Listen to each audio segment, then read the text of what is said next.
And there's intimacy on the radio, and there's naturalness on the radio that can never be replicated on TV. The marvelous resurgence of radio as a political force in this country.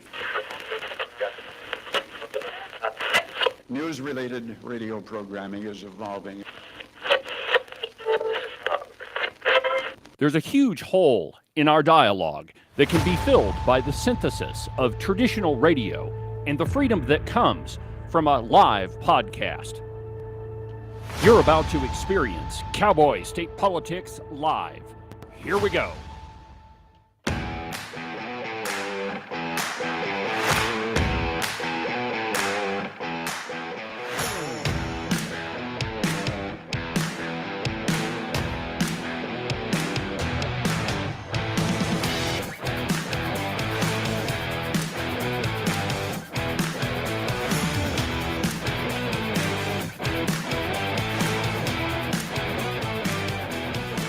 Good morning, my friends, and welcome to another incredible installment from very high above all the puerile and insipid forms of Wyoming mainstream media. This is Cowboy State Politics. I, of course, am your illustrious host, David Iverson, firmly ensconced behind the silver Cowboy State Politics microphone and broadcasting to you from the base of the Bighorns at the Cowboy State Politics Studio in Sheridan, Wyoming. Good morning, my friends, and welcome to this Christmas Eve installment of Cowboy State Politics Live. I got to tell you, my friends, I am so excited for tomorrow that I can't hardly stand it. You know, yesterday I was telling you how I still had some elfing to do, and I didn't know if I was going to get it all done. Well, it's done. And I may add a thing or two, but the biggest part of it, all complete, and I cannot wait to have those gifts open. So, I mean, it's an exciting day. Later on today, in this afternoon, of course, we'll have our Christmas Eve service at our church. Allegedly, there's going to be a little hayride and some Christmas caroling. I don't know. I mean, I might join in.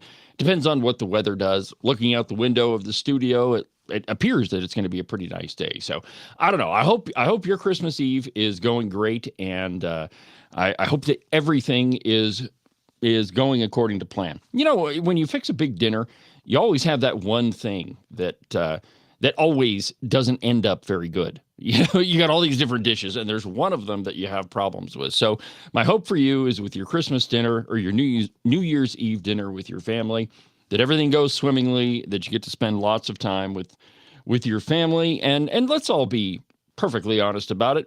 Christmas is less about gifts, more about family, and definitely about celebrating our Lord and Savior Jesus Christ. So anyway, Merry Christmas, Happy Christmas Eve, and let's get to it. Yesterday, wow, holy crap, was there a lot of stuff going on. We started out the program with Harriet Hageman announcing that she's going to run for the U.S. Senate. You know, I think that's where the smart money was at. Of course, you heard my podcast last week where I kind of laid out all the possible scenarios. And so, you know, I'm not totally disappointed with that. However, it does create a mess with the governor's race. And I'm telling you, my friends, it is shaping up to be pretty much the same as it always happens. That, you know, conservatives can't get together with one candidate, and there's 27 people that decide that they're going to run.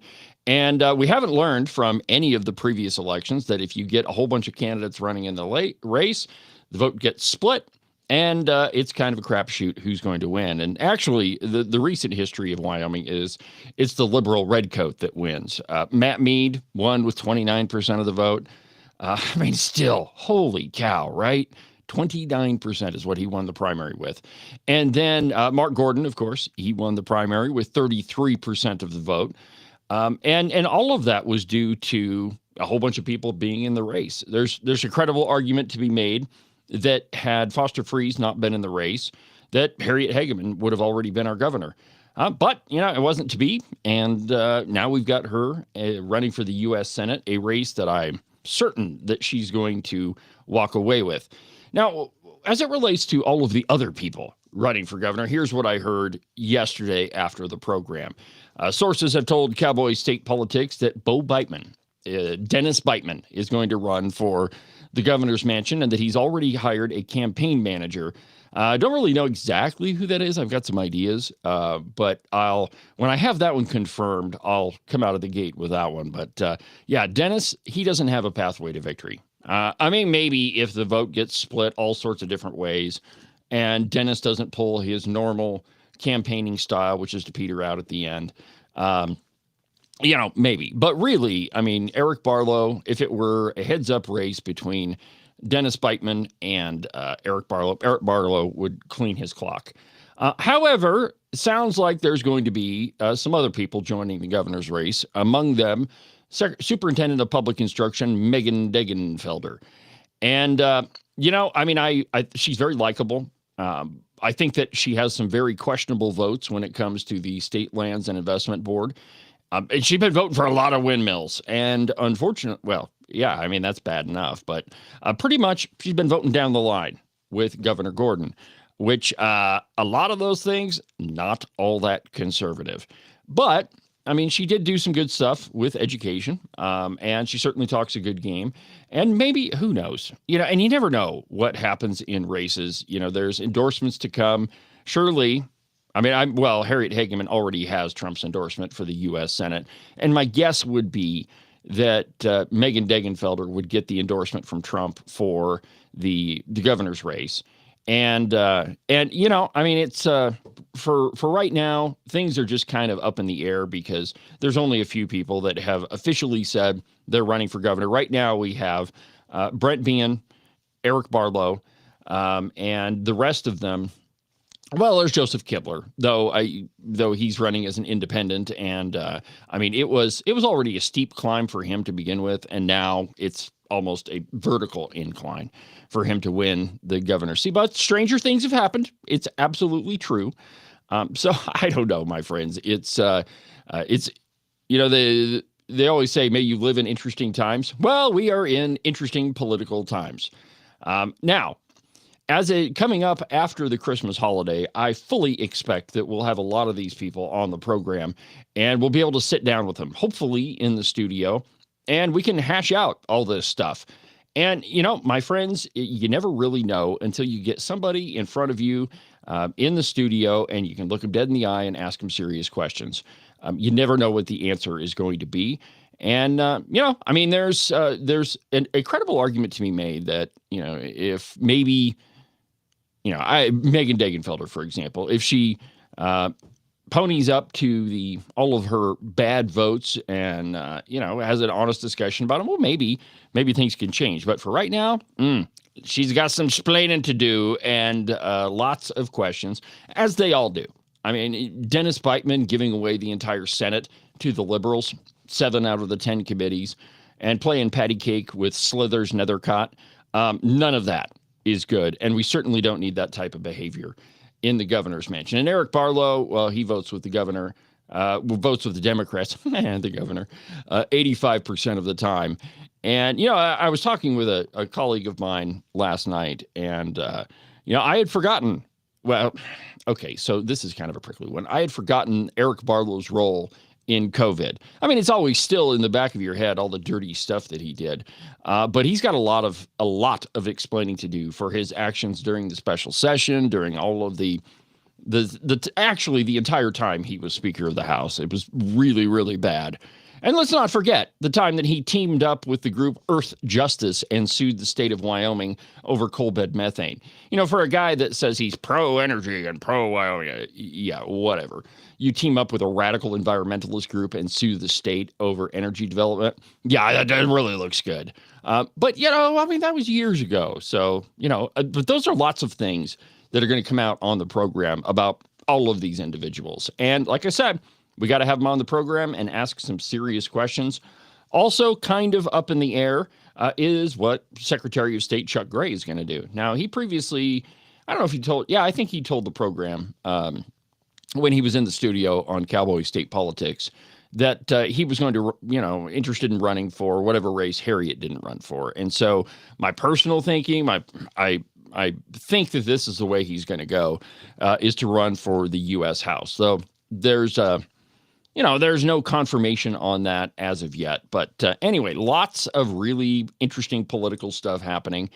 And let's not forget that we have a legislative session coming up. And there is, the governor has said he wants around $11 billion in the budget. And he's not going to get that with the conservatively led Appropriations Committee. So there's a lot of stuff that's happening right now. But a couple of things that are in the news that I think are worthy of talking about. And then I've got a lot of what I think are pretty fun Christmas stories to talk about today. But the big one here, aside from all the Wyoming political news, is the Supreme Court has ruled against President Trump and sending troops to Chicago. From Breitbart, and I quote, "The Supreme Court of the United States has ruled against President Donald Trump's plans to federalize and send 300 Illinois National Guardsmen to the sanctuary city of Chicago to help protect immigration and customs enforcement agents from violent rioters." And all the shootings over the weekends. That's you talk about being in a war zone. Whomever gets sent there, if they ever get sent there, they need hazard pay. I mean, it's like being in downtown Kabul.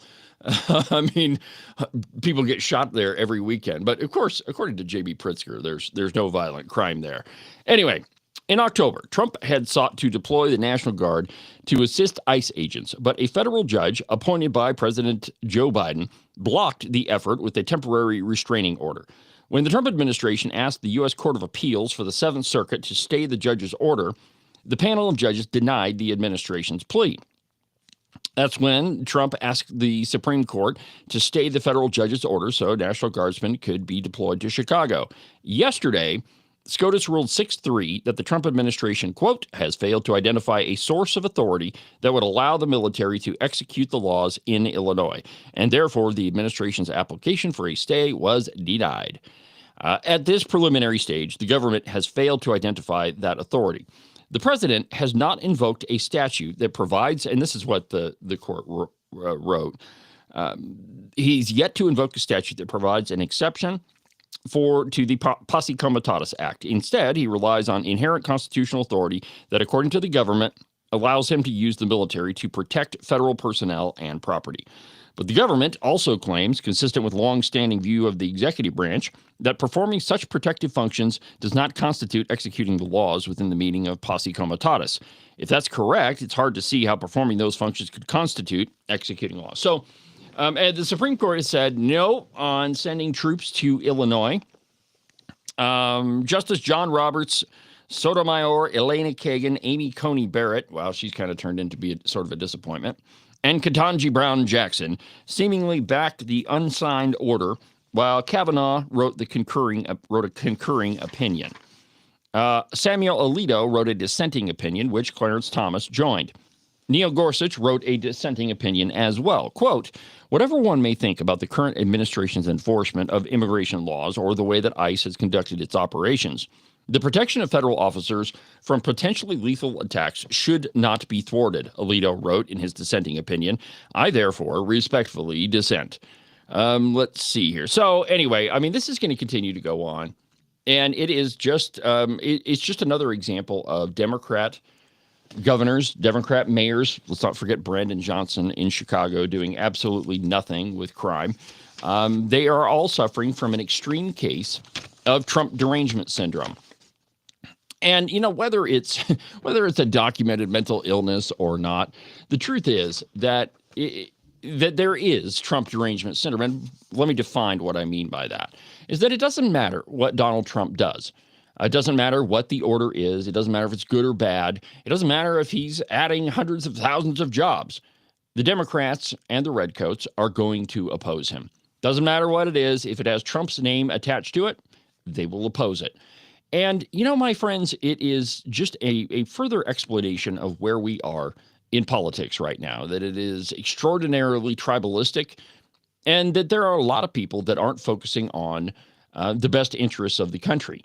Now, it absolutely is in the best interests of the country to enforce our immigration policies, because a country without borders is not a country at all. Just imagine what would happen if you got caught being an illegal immigrant in, I don't know, Mexico. Well, you'd be thrown in prison. you'd be deported. Now, it doesn't make any sense that the United States wouldn't handle and I'm not suggesting that we handle our laws like Mexico. It's an example of how other countries deal with immigration and how we are not dealing with immigration, or the Democrats don't want us to. And all of it boils down to politics. It's the mistaken belief that if these illegal aliens, and there are still millions of them in the country, are allowed to stay here, that somehow, eventually, they will become Democrat voters. Of course, the Democrats would have to push through an amnesty bill to make them all citizens and forgive all of their felonious activity in entering the country illegally. But that is the game plan with the Democrat Party, to create out of thin air millions of Democrat voters. And their eventual goal in all of this is to create a permanent Democrat majority. And so that Republicans never again win the White House or Congress, for that matter. And so it is all politics. For all of their protestations about, oh, these poor people, why are you on and on and on. None of that. It doesn't have anything to do with their benevolence. It has everything to do with politics. And, we haven't seen the end of it. We're only, almost a year into the second Trump administration. And so this is going to continue to go on, regardless of what the Supreme Court says or what the Democrats say or what Trump wants to do. The Democrats in Congress and in Democrat-led states will continue to oppose Trump. And it's don't get depressed over this. This is just a small road, bump in the road. If the Democrats want to destroy the state of Illinois, I say let them do it. If you don't want to keep your streets safe and you don't want to stop those double-digit amount of people being shot every weekend, and even on Christmas, you're going to see shootings in Chicago. Hopefully not. Hopefully everybody gets a dose of holiday spirit and they put their guns down in the Windy City. But my guess is that won't happen. And all of it lies on the shoulders of Brandon Johnson and J.B. Pritzker. They don't want to clean up their streets. They don't want to clean up their state. And, at some point, it kind of makes you wonder why the president just doesn't throw up his hands and say, well, if you don't want my help, then, do your own thing. But, of course, he's not going to do that because it is the president's job to enforce the law. So, anyway, that's where we're at with the Supreme Court.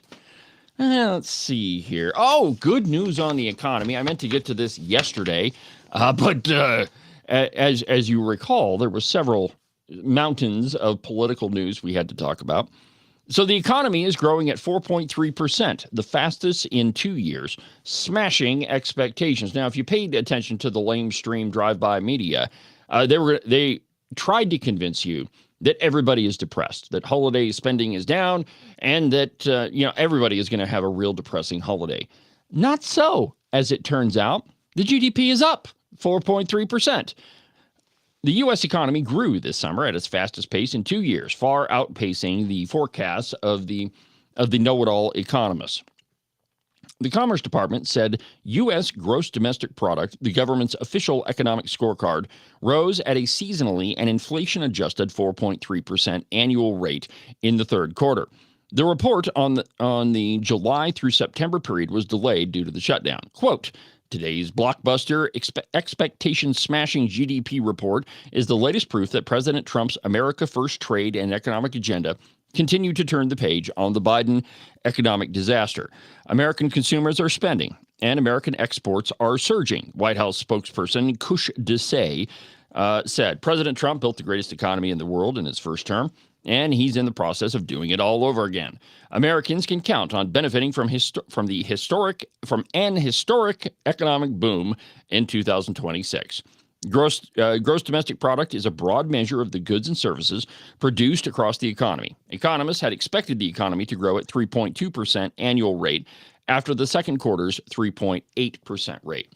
Now, these so-called economists that they're referencing, these are the same types of people, they probably go to the same cocktail parties, as the folks at the FBI. You remember during the election when the FBI came out and said crime is down across the board. Crime is down. Murders are down. Robberies are down. It's all down. And it's all thanks to the Democrats. Do you remember that whole spiel? And then after the election, those numbers were revised down. That's what always happens when the Democrats are in charge, is that there is a great headline. Crime is down, the economy's up. It doesn't matter what it is. It's always painted to be, all sunshine and lollipops. And then later, a couple of months after people have forgotten about the original report, you'll see a small headline, usually released on a Friday, that says, well, those numbers have been revised down. We had an error in our accounting, whatever. But always it comes back to reality.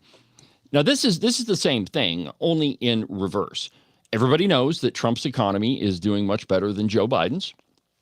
I don't think that you have to be a Harvard economist to know that. All you got to do is, I was down doing my Christmas shopping yesterday, more Christmas shopping. After I got all of my elfing done, I was just, browsing through the shops, and I stopped in, I don't know, 4 of them, 5 of them. And I asked the proprietors of the shops, hey, so how's Christmas treating you? And every single one of them told me that, well, you know what? It started out kind of slow. And then after the Christmas stroll, which is the big event here in Sheridan, they block off Main Street, and most of the businesses stay open so you can go shopping. It was a fun time. The lovely Christine and I went down there. But all of them, all the 4 or 5 shop owners that I talked to said, you know what? It started out kind of slow. Then after the Christmas stroll, everything picked up. And the last week or so, we've been super, super, super busy. So, that's a good indication. That's one small town in a small state. But you got to think that same attitude is perpetuating, across the entire United States. And the truth is, when people have more money in their pocket, they spend more. And when the economy is doing well, and here's the other thing to remember, we hear big numbers like this, 4.3%. Well, in Wyoming, it takes a while to feel those effects of things that happen on the national stage. As long as I've lived in Wyoming, which is nearly my entire life, except for a 12-year dubious adventure in Virginia. I should have done some more research about that before I moved. But anyway, most of my entire life here, it has always been that things take a little bit longer to hit Wyoming. And so when there's good economic news on the national stage, you don't really feel that, here at home for a couple of months. But if this Christmas season, and I'm telling you, my friends, yesterday I was worn out. There were a lot of people out shopping. And so, again, it's all anecdotal. But still, I think it's a pretty good indicator of how people were feeling this holiday season. Prior to the inflation adjustment, the economy grew, let's see here. Where does it say that? So gross domestic product is a broad measure of that, and it grew. Okay, so now we're going to talk about inflation. Prior to the inflation adjustment, the economy grew at an 8.2%. So first what they do is they look at the gross numbers. It's like when you get your paycheck and it says gross pay, and then they deduct all the taxes out of it, and it says net pay. That's what they're talking about here. So prior to being adjusted for inflation, the economy grew at 8.2%. Per real final sales to private domestic purchasers, a slice of the GDP that some economists view as a clearer measure of the health of the private sector, grew at a 3% annual rate, up from 3% in the second quarter. This suggests that demand from consumers and businesses remained strong and gathered a bit of steam over the summer. Consumer spending grew much faster than expected, expanding at a seasonally and inflation-adjusted rate of 3.5%. That's up from 2.5% in the second quarter and above the 2.7% that was expected. A lot of these economists, they kind of remind me of pollsters. Every time there's an election, the polls will come out and they'll say, well, it's going to go this direction.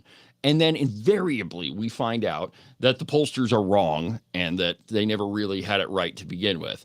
That's kind of what I think about all these, so-called economists. That, it's going to be terrible. It's not going to be good. And then turns out that everything is okay. So anyway, the economy's doing great. Holiday spending is up. It's up over the last couple of months. So, that's all good news. And, if you're a Democrat, you have to ask yourself, why is it that you think that everything is so terrible? Every demonstrable sign around you says things are looking great. And yet you still, go read the Wyoming Democrat Party's posts. They are dismal that the economy is going to explode. The state is falling down amongst our ears. And I mean, it must be really depressing to be a Democrat. I mean, it just has to be. And you walk around town and you see these people with frowns on their faces and they're all sad and you don't really want to talk to them. Well, they're probably Democrats. I mean, it has to be really depressing to be one of those people, because you're always looking for the worst in things. And I mean, you reduce everything to racism, even Santa Claus. Have you seen those articles that there? And I mentioned this on the show yesterday that there's been a couple of articles written that how racist it is that Santa Claus is white. Well, what kind of a miserable person do you have to be to try to inject race into everything and try to ruin people's Christmas? I mean, it's just absolutely absurd. All right. Well, we're pretty close to the first break, so let's go ahead and take that. And when we come up, I've got some Christmas stories from, on the other side of the planet. This one you should be paying attention to, and then a little bit of history lesson about what happened before we ratified the Constitution. And wouldn't you know it, it absolutely involves this book right here. All right. So let's go to a break, and when we come back, more.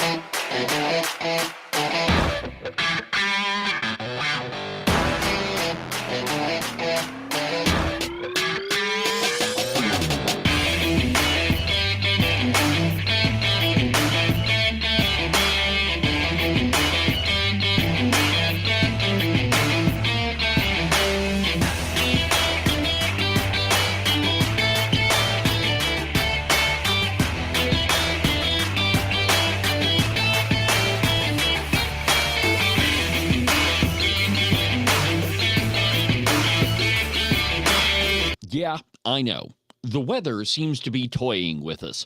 60 one day, 42 the next, and pretty soon, my friends, those 6s and 4s are going to turn into 3s and 2s. Though we all want to avoid it, that white stuff is coming, my friends, and you will be shoveling the walk in it. It's cold, it's unpleasant, and nobody likes to do it. But you could make it just a little bit more comfortable and prevent your feet from turning into a giant block of ice.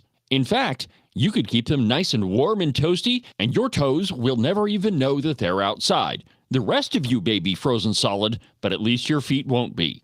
To make all this happen, you just need a pair of socks from the Buffalo Wool Company. They are the finest socks that I've ever put on my feet. To get you a pair, go to their website, thebuffalowoolco.com. Trust me, you won't be disappointed. Are you one of those guys that listen to the president just a little bit too closely and now you're tired of winning? Are you getting the feeling that there's been way too many good things happening in our country and you just can't take it anymore? Well, if you are, and you think you should follow Rosie O'Donnell's example and get the heck out of Dodge, you need to call Rebecca Bextel at eXp Realty. She'll make those foreign country living ideas a reality for you. All you have to do is call 307-699-3519, and she'll make sure some freedom-loving, red-blooded American will now live in the home that you no longer want. If you want to sell your house, or if you want to buy one that's way better than the house you have right now, give Rebecca a call. Again, her phone number is 307-699-3519. I've never felt the freedom like I do. I feel stronger every day, don't you? Well, I can show you how. A new day, a new way. Watch out, I'm only gonna get stronger. A new day, a new way. Watch out, I'm only gonna get stronger. A new day, a new way. Watch out, I'm only gonna get stronger. A new day, a new way. Watch out, I'm only gonna get stronger. I've never felt the freedom like I do. I feel stronger every day. I'm only gonna get stronger. Cowboy state politics is only going to get stronger. This program is getting bigger and bigger every single day. The views yesterday were absolutely incredible. Thank you for watching. Thank you for listening to the podcast. I really appreciate it. And the biggest Christmas gift for me is that you listen to the program, that you watch the program, that you appreciate the things that we're doing here. the Cowboy State Politics Live, this program, it's only going to get bigger and better. The podcast, of course, that thing has grown significantly in the last couple of years. The newsletter, the Outrider, that thing's growing too. By the way, if you haven't signed up for that, go to the website and you'll see a pop-up. Just put your email address in there, hit submit, and I'll put you all on the list and send you a copy of it. Of course, there won't be another newsletter until, that will be next Thursday. But anyway, so make sure you sign up for that. And of course, coming after the holiday, I cannot wait to do this. The formal announcement of a big project that my friend Rebecca Bextel and I have been working on. I'm really excited about it. I think it's going to make a big difference in the state. So I went ahead and opened up the phone lines. If you want to be part of the show, go ahead and give me a call. The phone number is 307-374-8989. 307-374-8989. If you want to talk about Christmas or anything else, we'll go ahead and leave the phone lines open for the entire program. So go ahead and give me a call. Once again, that phone number is 307-374-8989. Now, at Christmas, we tend to get a little so caught up in our own, planning and our dinners and our holiday parties and all that we tend to forget what is going on in the rest of the world. And perhaps that's partly the whole goal is that you spend time with your family and you understand the reason why we're celebrating, and that's the birth of our Lord and Savior Jesus Christ.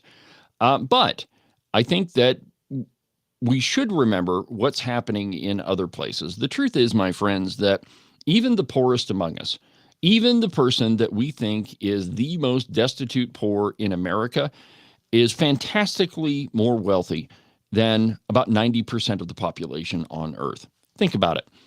Most of the poor people that they probably have a car, maybe not a great one, but they have a car. They've got some tennis shoes on their feet, and many of them still have a cell phone or have a cell phone. Maybe it's not the brand new Samsung S49 or wherever they're at with that, but you still got a cell phone. That's a very different picture than the vast majority of the world. And the truth is that 90% of the world, compared to our standard of living, lives in destitute poverty. And just think about some of the war-torn countries that you hear, in foreign policy journals, and you might see an article on Fox News, hey, this terrible thing is happening in that other country. There are people that are not having as great a Christmas in the world as we are. Here's just one example. From Breitbart, chaotic clashes erupt in Syria between the jihadist government and U.S. allied Kurds. Now, remember, when Bashar al-Assad was overthrown, the news reported here that, there's these real moderate Islamists that are going to take over the country. The truth is, they turned out to be the same sort of jihadists as ISIS and all of those. I mean, different group of people, same type of ideology.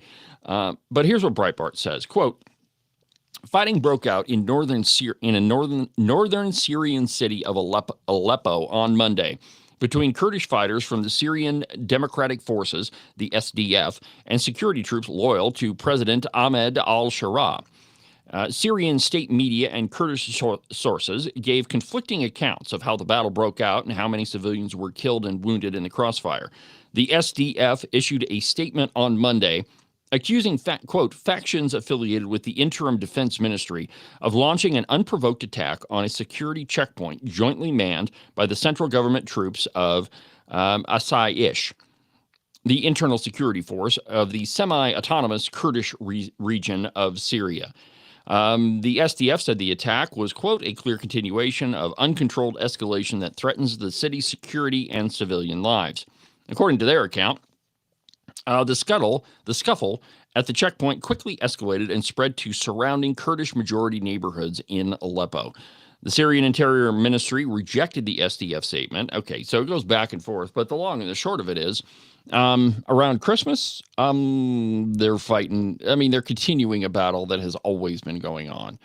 And, it's, if we think that some of these people who claim to be moderate are going to magically somehow turn Syria into a small version of, of the United States, that's fantasy, my friends, because you have people that have been fundamentally at war for centuries, if not centuries, at least 100 years.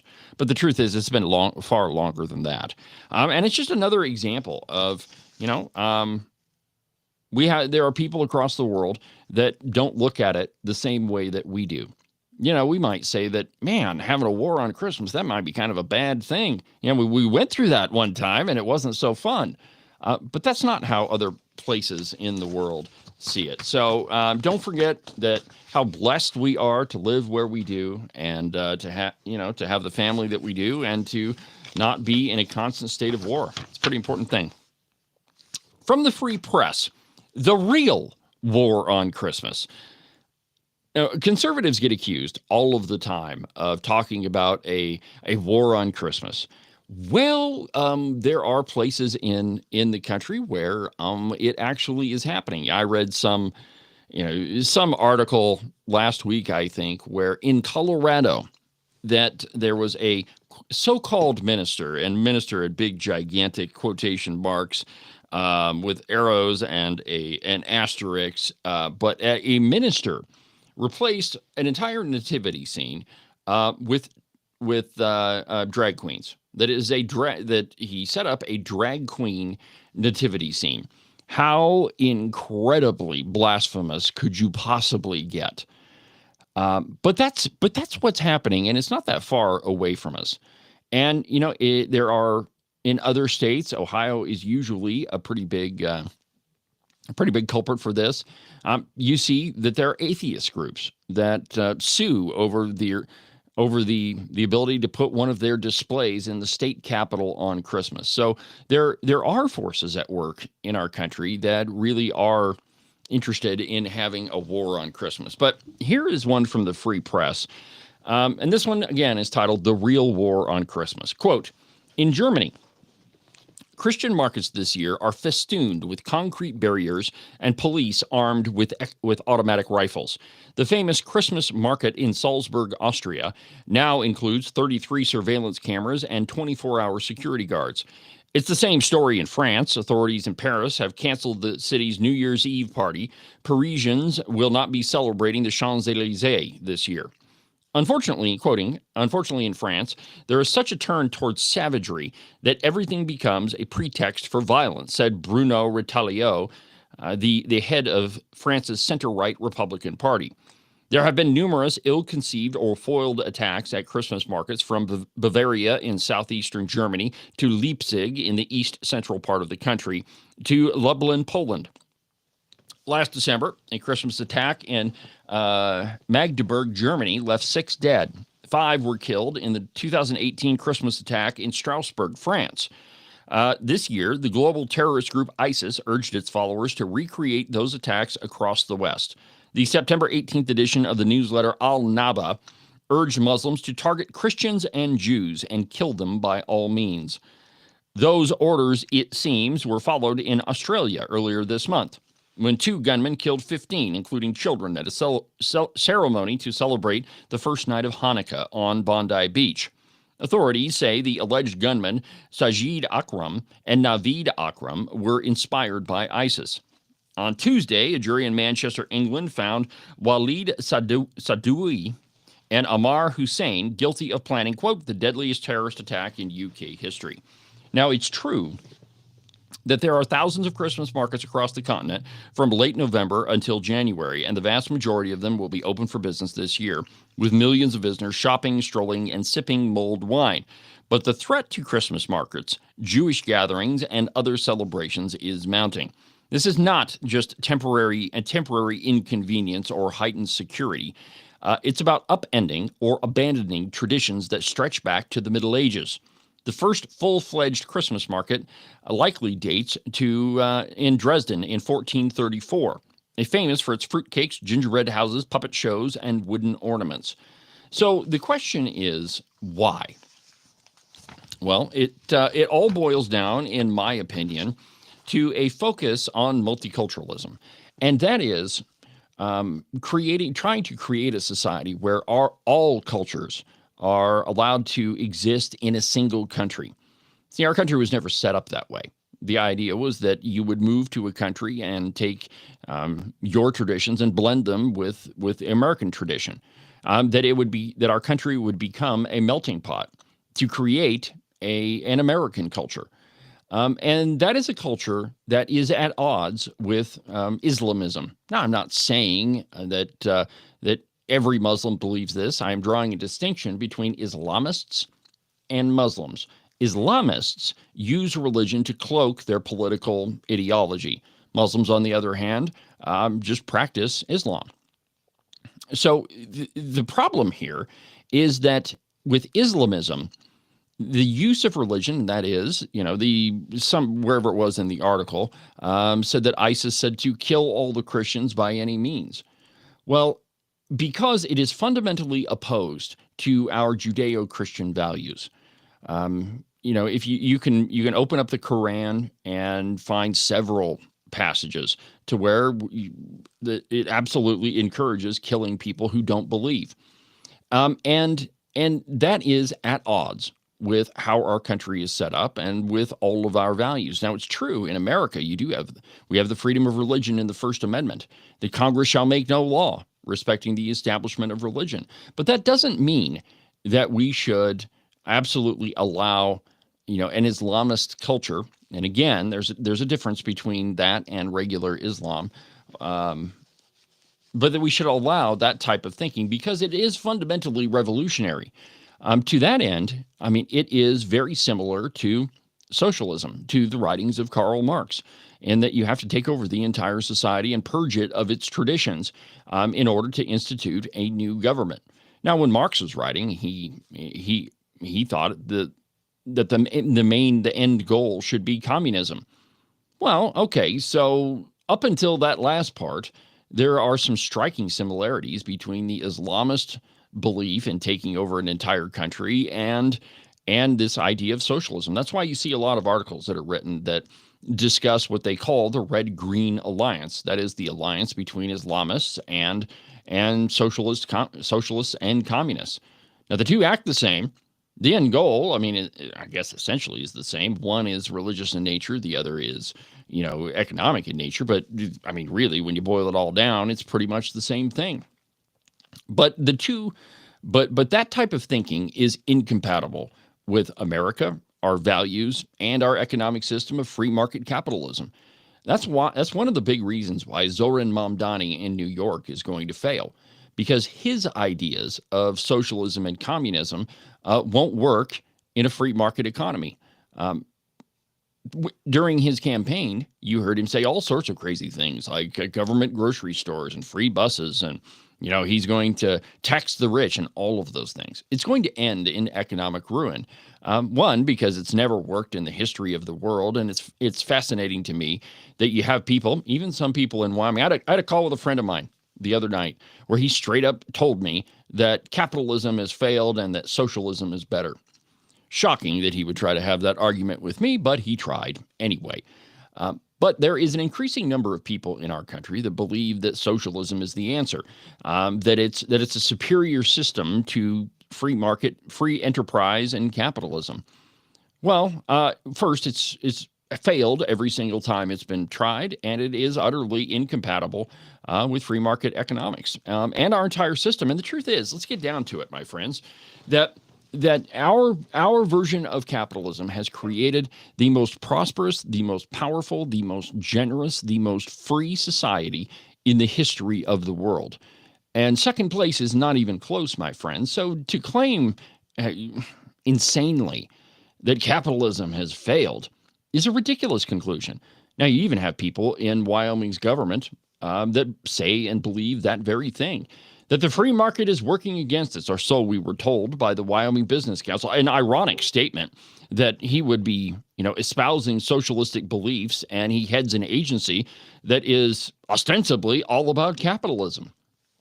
But that's where we're at, my friends, that the systems of socialism and communism are incompatible with our own. And if you want our economic system to crash, introduce something that is incompatible to it. I mean, it's like, many people write code now, but if you introduce a foreign code into whatever program you're writing, it's very likely to crash the entire thing. While I've been crafting the open range record, I'll introduce something into the application, think it sounds like a good idea, but it turns out to be incompatible with the whole thing, and it creates problems through the entire app. I can't tell you how many times with that thing, and you'll see it.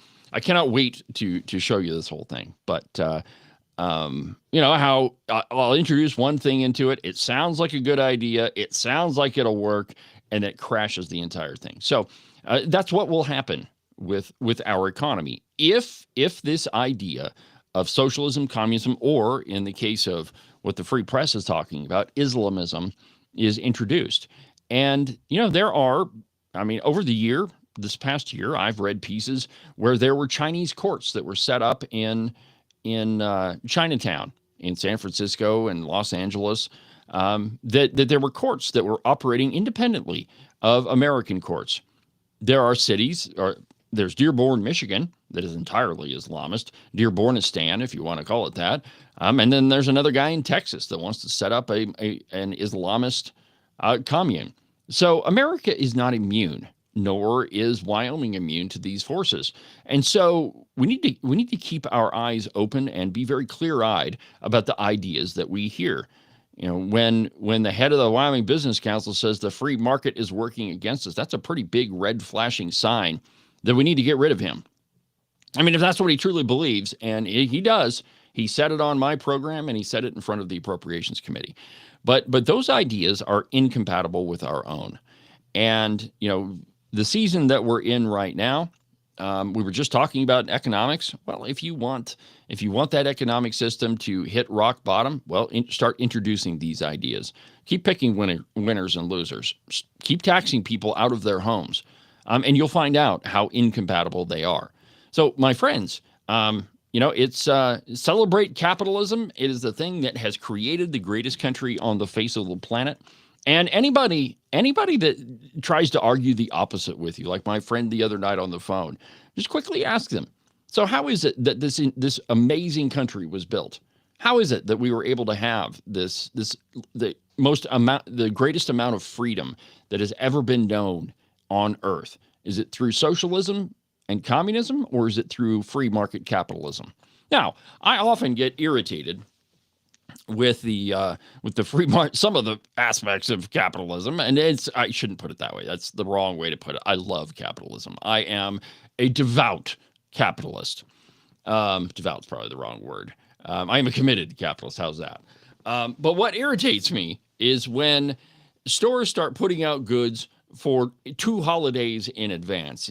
So Christmas wasn't even over yet, and Walmart was taking down all the Christmas stuff and putting up Valentine's Day stuff. And actually, a month ago, I was walking through Walmart. I don't know what I was looking for, but I saw an entire shelf full of Valentine's Day stuff. They were just getting ready. Can we please finish one holiday before we move to the next one? I am the guy that I don't think we should start dealing with Christmas until Thanksgiving is over. It's let Thanksgiving have its day, my friends, before we move on. All right. Well, we've been talking about real wars on Christmas, and we tend to think that, and the liberals tell us that all conservatives are crazy about this thing, that there's really not a war on Christmas going on, but there absolutely is. Let me give you an example. Well, you know what? Where is that? Let's go here first. Now, everybody, I want to get to the right thing here. I let all of my sophisticated equipment in the studio go to sleep. So, one of the favorite holiday tunes is You're a Mean One, Mr. Grinch. And I cannot remember a Christmas where we didn't at least listen to The Grinch That Stole Christmas. And when we were little, this was my sister Christy and I watched The Grinch That Stole Christmas every year. It was almost a tradition. That and the claymation Rudolph the Red-Nosed Reindeer and the Frosty the Snowman. Those were things we watched every year. And who could possibly ever forget this?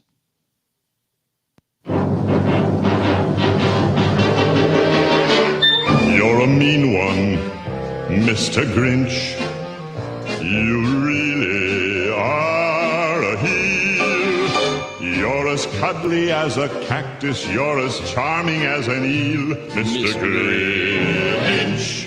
You're a bad banana with a greasy black peel.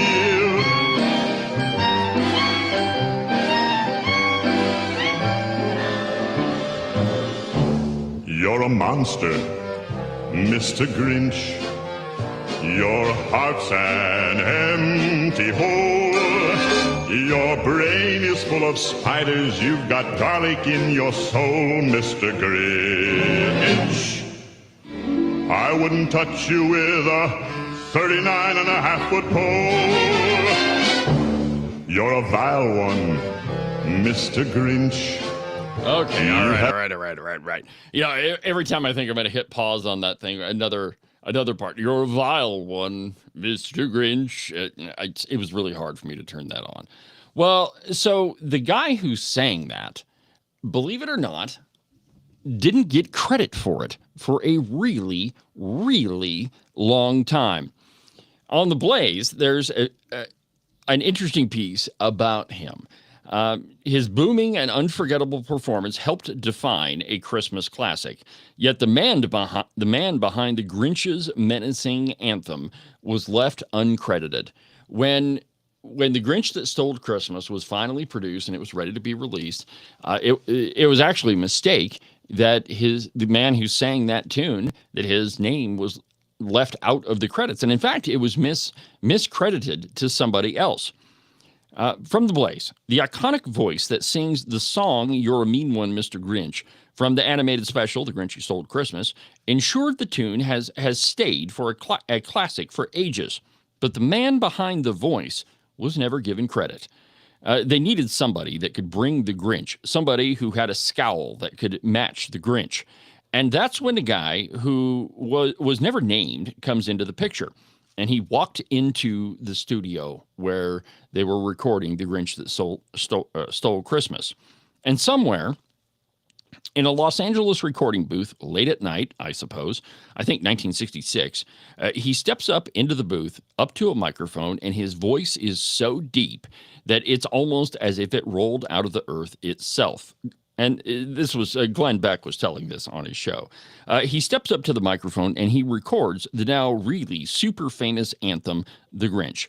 Now, the song may be only 6 verses, but while he recorded the song, the crew and those who worked on it said they just knew that performance would outlive all of them.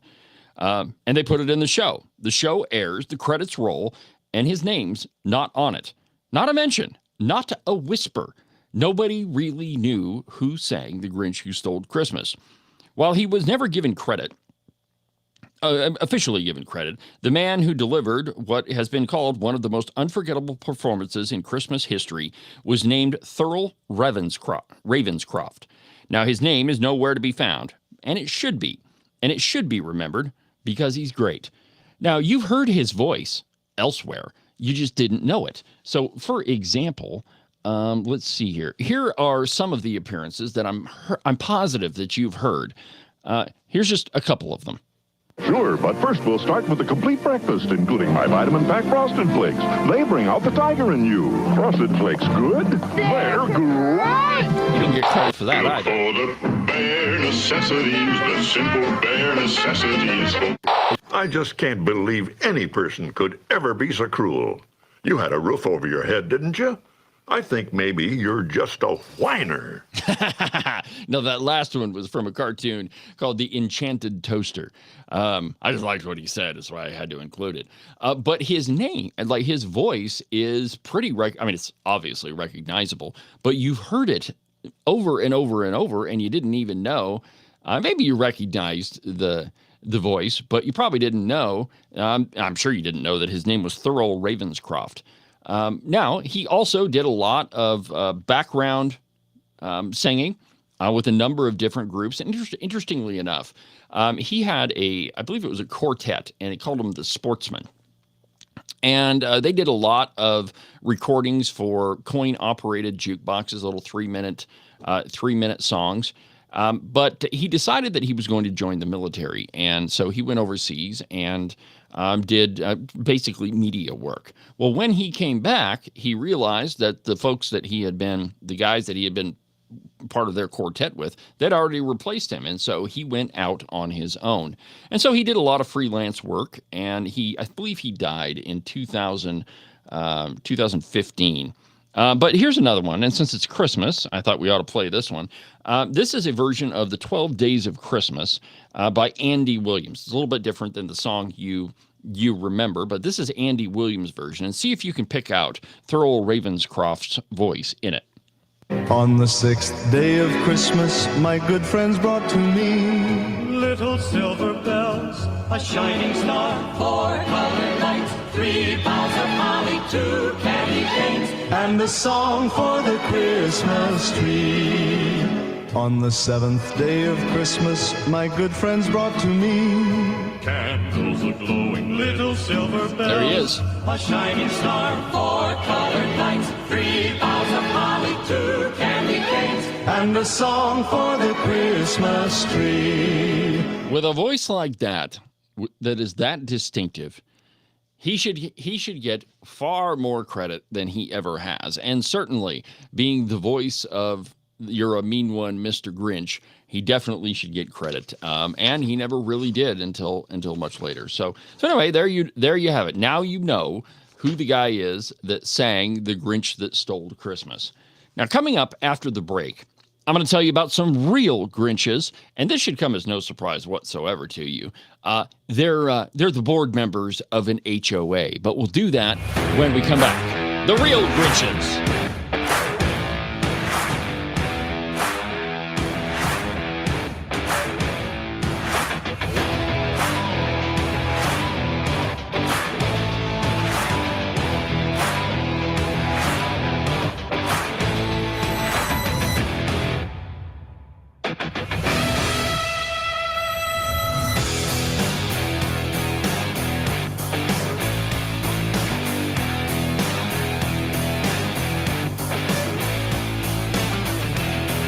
Make sure that you subscribe and follow the Cowboy State Politics Podcast. You can do that from the website, cowboystatepolitics.com, or anywhere that you get your podcasts. That way, you'll make sure that you won't miss a single episode of Cowboy State Politics. Hunting season. Right about now, you're off with all of your pals, stalking the big gigantic elk or buck mule deer that you've been thinking about all summer long. And your lovely wife is at home, probably enjoying her time without you. But soon, my friend, all of that is going to come to a screeching halt. And I want you to think about just one little thing. She's able to park her car inside the garage because all of your hunting crap is with you right now. Now, if you'd like the marital bliss to continue, I suggest you make a call to Marcos and Jesse at Morton Buildings. Their phone number is 307-674-2532. They can build you a garage or a barn or any other type of metal structure for you to store all of your toys in so that your wife can continue parking inside the garage. And you can avoid sleeping on the couch for the next month or two. Call Morton Buildings. Their phone number is 307-674-2532. Get them to build you a metal building before it's too late.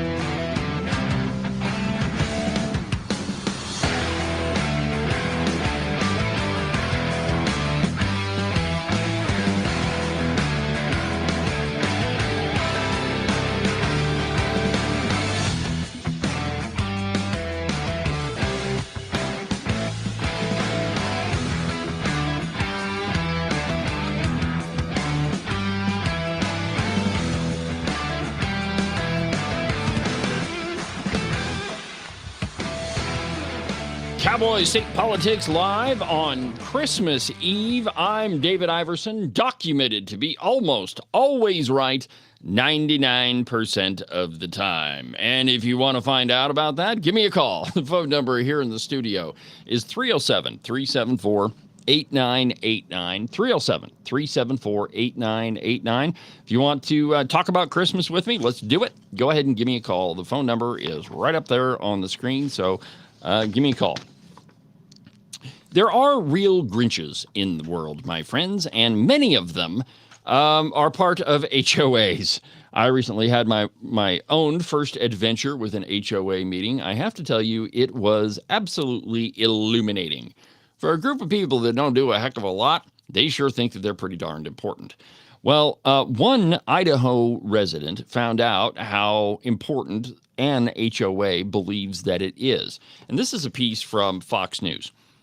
The Christmas lawyer who went to war with an HOA spends his windfall on holiday cheer. Guess what he buys? More Christmas lights. Jeremy Morris settled for significantly more than the original $75,000 jury award after years of legal battles. An Idaho lawyer recounts Idaho. Now, we tend to think of Idaho as a pretty conservative place, not unlike Wyoming. But this is a tale that you shouldn't forget, that there are pockets of Wyoming, the People's Republic of Jackson, that, they are total Grinches. Definitely not conservative, and they really don't care about private property rights. The People's Republic of Jackson. Well, the Christmas lawyer was facing the possibility of owing a huge amount of money over a lawsuit that he previously won over a festive Christmas display that was also helping raise money for childhood cancer. Yeah, the HOA really doesn't even give a crap about little kids that have cancer. It just tells you who these people are. The Supreme Court kicked the case to the appellate court. Then everything turned around. Well, there was a piece on Fox Nation about this entire guy's struggle. And basically, it all started over Christmas lights.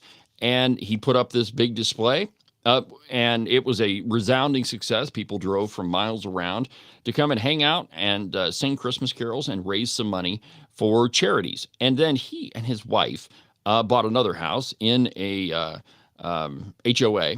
And that's when all of his troubles began. So the piece is a little bit long from Fox, but it's interesting. So I'm going to go ahead and play it for you. And it is a really good example that there actually are Grinches in this world. And they're not usually, they're not green, and they don't have Thurl Ravenscourt singing a theme song to them. But here's the story about the real Grinches. Maybe. Stroke. I forgot to get the ad off there. All right, here we go. And I'm enjoying it every time that I screw in a light bulb. I think of my HOA.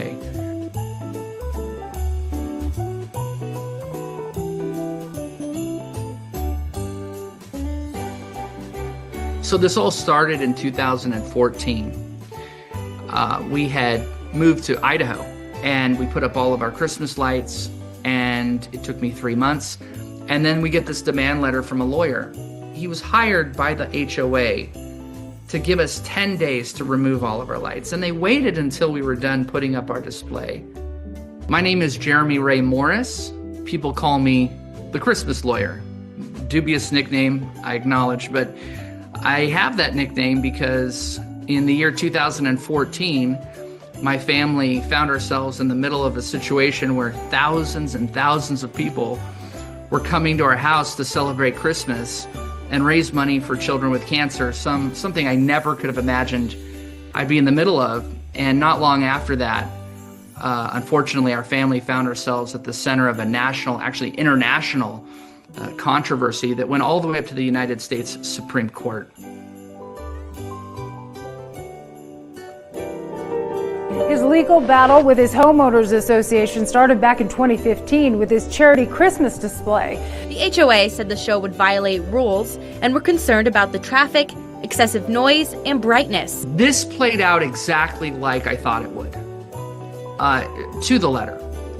To the point that I had all these recordings of this homeowners association, multiple members of the association, of the board, admitting to everything.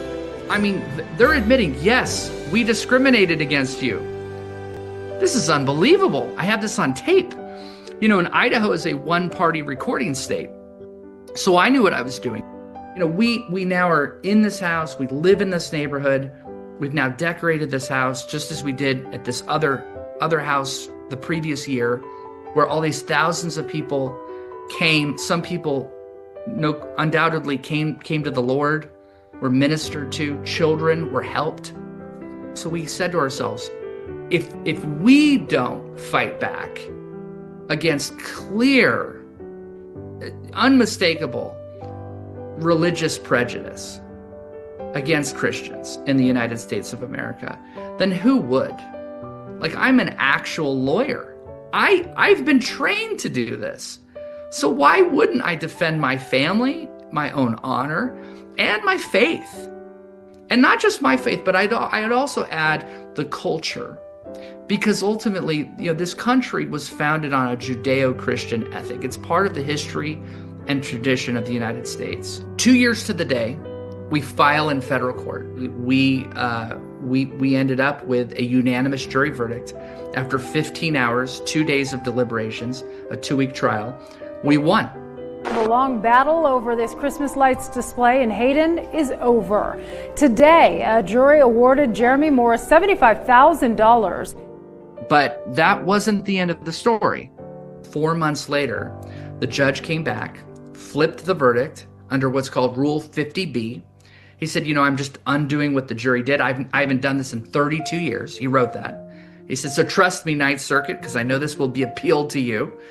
I'm speaking to the Ninth Circuit, is what he wrote, that I've never done this in 32 years. And then, he ordered us to pay their attorney's fees, which they said was $112,000, which ultimately, because we did appeal, those attorney's fees would go up into the millions. Every lawyer that I have talked to, and even senior counsel across the country, have told me, do not do this. Do not pursue misconduct complaint allegations against a sitting federal judge. So here's what I have to say to Judge Windmill. Bring it on. So we were now facing the prospect of potentially owing millions of dollars in a case that we won. So we did appeal to the Ninth Circuit, and that took about 4 years. And the Ninth Circuit came back partially overturning the federal judge and ordering a new trial. District Court correctly explained why this court should reinstate the jury's unanimous verdict for the Morrises. SCOTUS kicked it back to the appellate court and told the appellate court what to do. And the appellate court said, yeah, we do want a new trial. The new trial was scheduled. And ultimately, when the HOA realized we already have won before, and we have all the tape recordings of them admitting everything, and that ultimately I could appeal again. We could do this all over again. The writing was on the wall. I told them that I'm never going to let this go. And until the day I'm dead, I will fight them. And they knew it, and it was true. And so they ended up paying us significantly more, ironically, than the jury awarded us many years ago. The jury previously awarded us $75,000. And I will tell you that we actually settled for significantly more.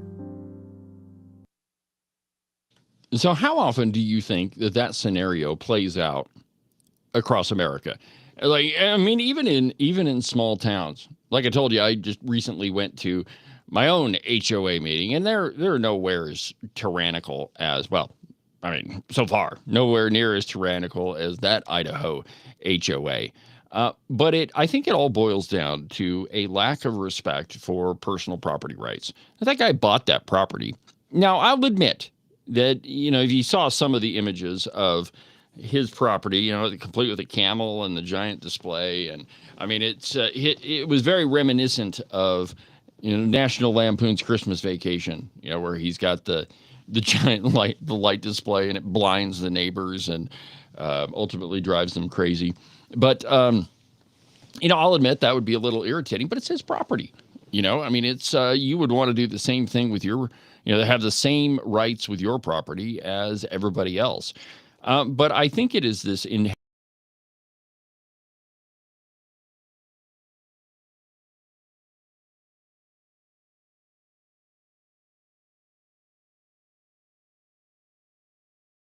want to do. Hold on here. What's going on? Okay, there we go. Fixed that.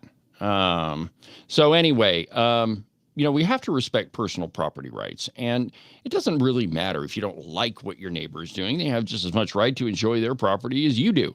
And it doesn't make any sense to try to fight them. And so Christine and I live in an HOA.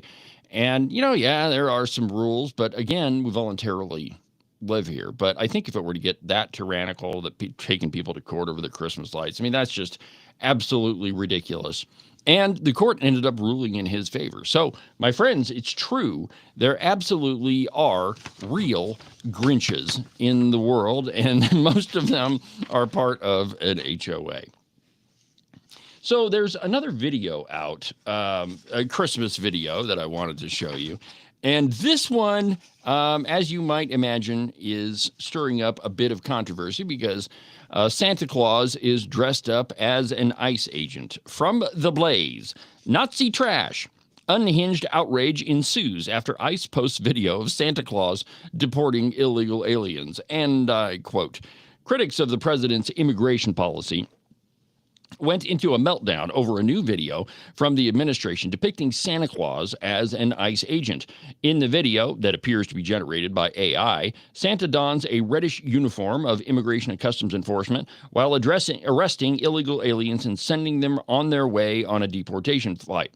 This, quote, "This is freaking evil. Don't make Santa a person who removes people from their place of safety." Quote, "Avoid ICE air and Santa's naughty list," reads the message from ICE on the post. Self-deport today with the CBP home app. Earn $3,000. Well, here is that video of Santa Claus deporting illegal aliens.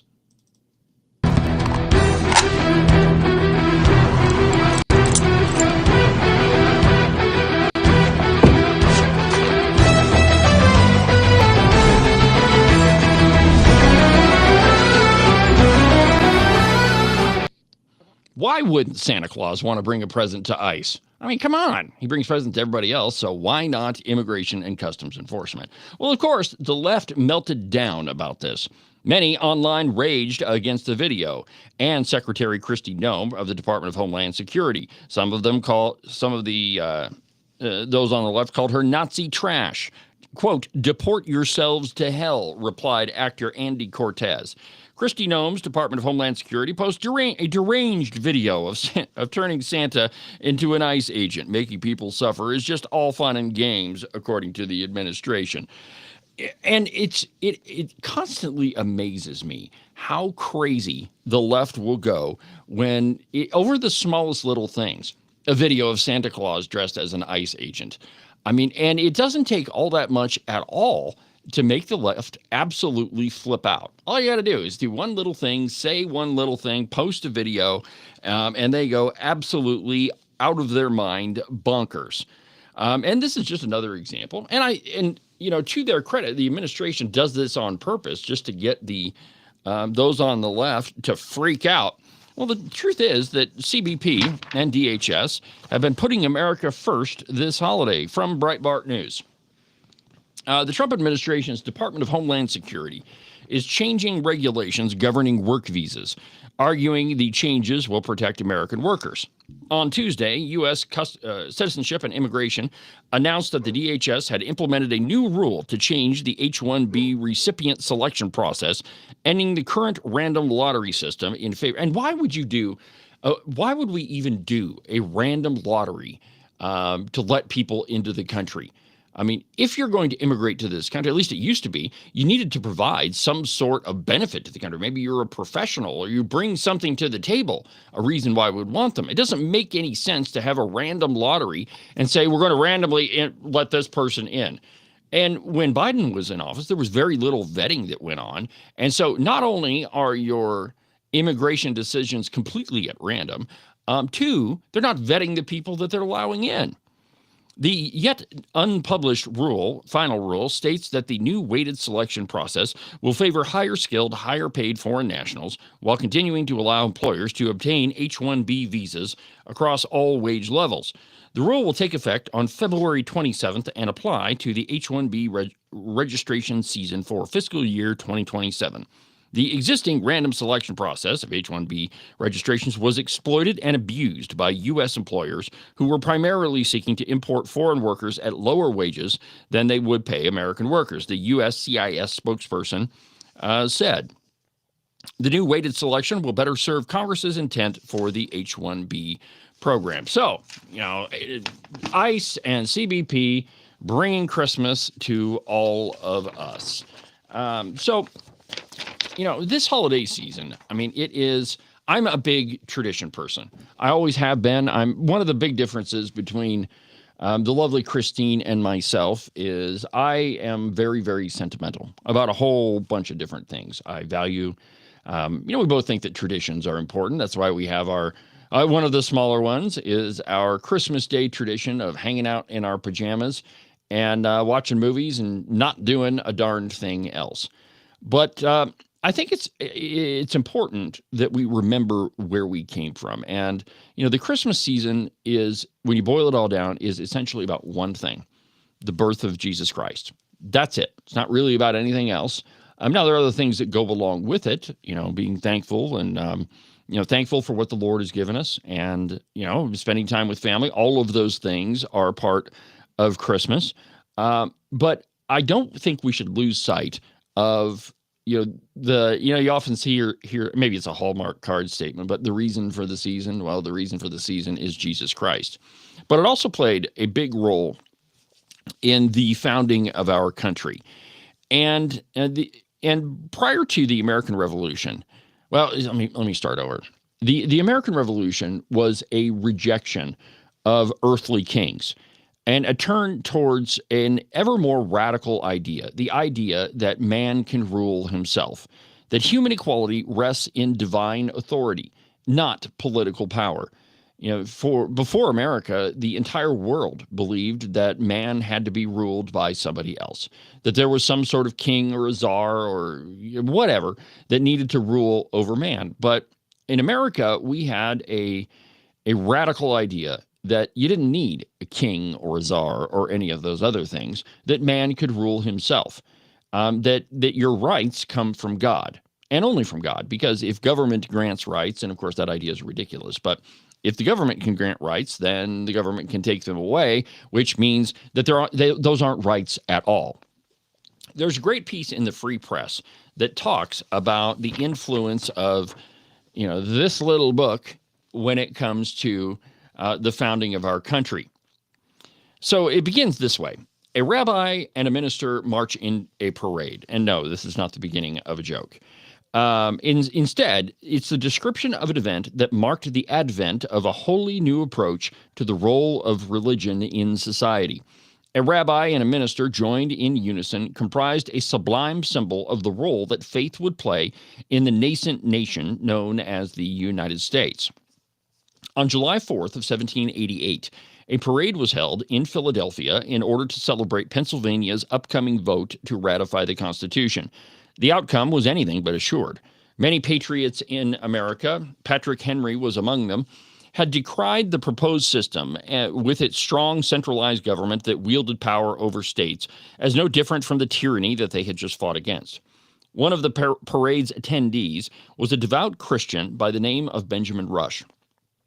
Largely forgotten today, Rush was, at the time, the second most famous Philadelphian after Benjamin Franklin, and the most prominent physician in the United States. It would be unfair to describe Rush as the Zelig or Forrest Gump of the American Revolution, but there's no denying that he had a knack for being in the right place at the right time. In 1775, he'd advised an immigrant writer named Thomas Paine on a polemical pamphlet about the crisis in which America found itself, going so far as to suggest its title, Common Sense.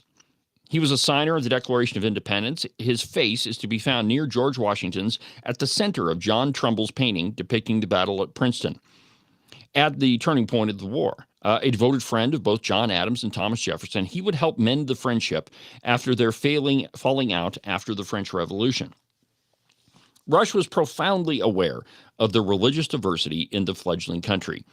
His close acquaintances, including not only the Congregationalist turned Unitarian John Adams and the largely deistic Thomas Jefferson, though I would argue that that's not necessarily mean that he wasn't Christian. It's just a different brand.